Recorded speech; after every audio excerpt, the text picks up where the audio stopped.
¿Cómo estás? Mucho gusto. Pues muchas gracias, Francisco, y gracias por invitarme a tu programa de podcast. No, pues yo encantado, me has regresado un poquito a mi tiempo, conocer otra vez, investigar mucho y sobre todo, como te decía hace ratito, tengo un hermano que es un año más chico que tú, entonces es como cotorrear con mi carnal, entonces va a estar creo que muy chingón el episodio.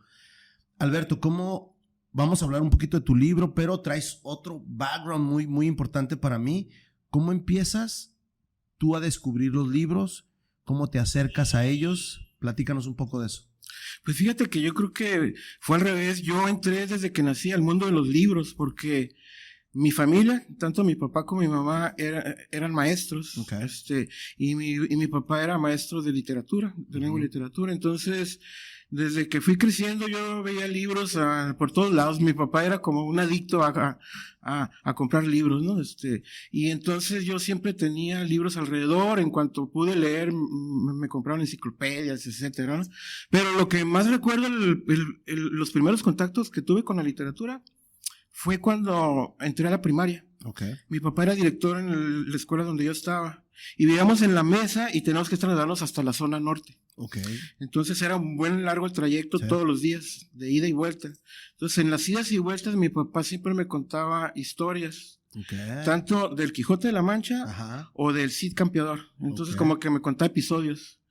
Entonces esa introducción a cómo era la literatura, pero como oral, ajá, se me hizo muy suave porque ya cuando empecé yo a leer y me dio los primeros libros, pues ya yo estaba bien interesado en de qué se tratan las historias, ¿no? Hay que ser muy bueno para saber narrar, ¿no? O sea, la voz de tu papá debe haber sido muy buena porque te metía esas ideas, sobre todo que antes no... Sí estaba la televisión y estaba el radio, pero ya era tu propia, sí, imaginación. Sí, claro. No tanto como ahorita que hay más oportunidades, exacto, en el YouTube, por ejemplo. Yo veo a mis nietos de volar, saben cómo manejar y ver historias, hasta cuentos. Te sorprende, etcétera, cómo mueven la computadora ahorita, ¿no? Sí. No, pero yo, por ejemplo, sí aprendí a mover una grabadora que teníamos. Okay. Entonces teníamos una grabadora como este tamaño, con teclas así y con cintas. Okay. Y mis papás, antes de que yo aprendiera a leer, ellos compraban unas especies de cómics de aquel tiempo que eran historias infantiles. Okay. Entonces ellos entre los dos la grababan en esa grabadora. Okay.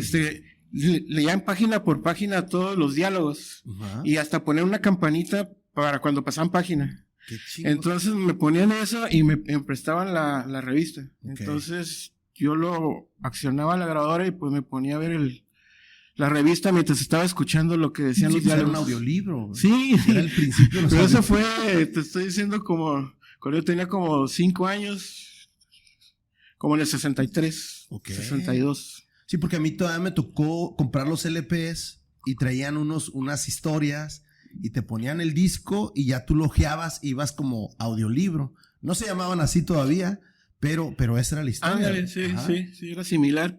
Ellos lo improvisaron con la grabadora. Qué curada. Ahora, Alberto, empiezas a crecer. ¿Qué es lo que te empieza a llamar la atención digamos, a los 14, 15 años? En cuestión de la literatura. En cuestión de general, ¿qué era lo, sí, que había aquí en Tijuana en ese entonces? Ok, bueno, toda la primaria, te digo, estuve en la secundaria, en la primaria, en donde mi papá era director. Cuando entré a la secundaria, entré en la Poli, en Agua Caliente. Fue muy distinto para mí. Por ejemplo, fue la primera vez que anduve en camión, por ejemplo, y a mí, ajá, se me hizo súper suave, y a mi mamá le preocupaba mucho. Aunque Tijuana en ese tiempo era muy tranquila, ¿no? O sea, yo ya, te digo, por la ermita, entonces tenía que bajar caminando y agarrar el camión para llegar a Agua Caliente. Era derecho el camión. Sí. O sea, nada más se pasaba por todo el Boulevard de Ordaz y llegaba a Agua Caliente. Entonces esa cosa fue lo primero que me gustó mucho. En la secundaria tuvimos talleres y yo escogí el taller de artes plásticas. Okay. Entonces a mí me gustaba mucho pintar. Entonces todas las artes me han gustado de una u otra manera siempre. Entonces me llamó mucho artes plásticas. Y era la vieja Poli, pues los talleres estaban así como escondidos en las diferentes áreas de Agua Caliente. Del lote, ¿no? Sí, entonces, uh-huh, estaba muy suave, pues porque era un almacén enorme donde teníamos pintura. Ahora de ahí pasas a la prepa, obviamente. Uh-huh. ¿Qué empiezas a explorar en la prepa? ¿Qué empiezan a ver nuevo? ¿Qué empiezan a ver? ¿Qué libros empiezas a leer? Creo que escuché y traté de empapelarme lo más que pude. Me acuerdo que empezaste a descubrir Kafka, empezaste a Hermann Hesse, ¿qué más empezaste a leer? Sí, fíjate que el primer libro que tuve propio, me lo regaló mi papá cuando entré a la secundaria, más o menos a mediados de la secundaria, casi cuando iba a entrar a la prepa. Era un libro de Mario Vargas Llosa que era muy complicado, la verdad casi no lo entendía, se llamaba La ciudad de los perros.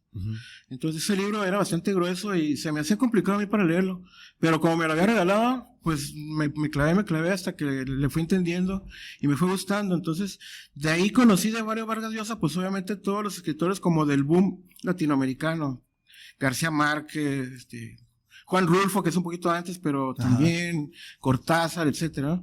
Empecé a leer libros de esos. No sé cómo, la verdad, empecé a conocer a Hermann Hesse y Kafka, que eran escritores un poquito de literatura existencialista o de absurdo, surrealista. La náusea también, Sartre. Entonces, todos esos libros obviamente van con la época de uno cuando es adolescente y que anda queriendo cuestionar las cosas, ¿no? Me puse a leer la Biblia también para encontrarle errores, según yo, ¿no? Entonces, era por ese lado que me dio por ese tipo. Hermann Hesse hasta la fecha es uno de mis escritores favoritos, ¿no? Es muy influyente, yo creo que para los jóvenes y ya pues para toda la vida. Yo creo que es un escritor muy importante. Creo que sí, concuerdo contigo en eso.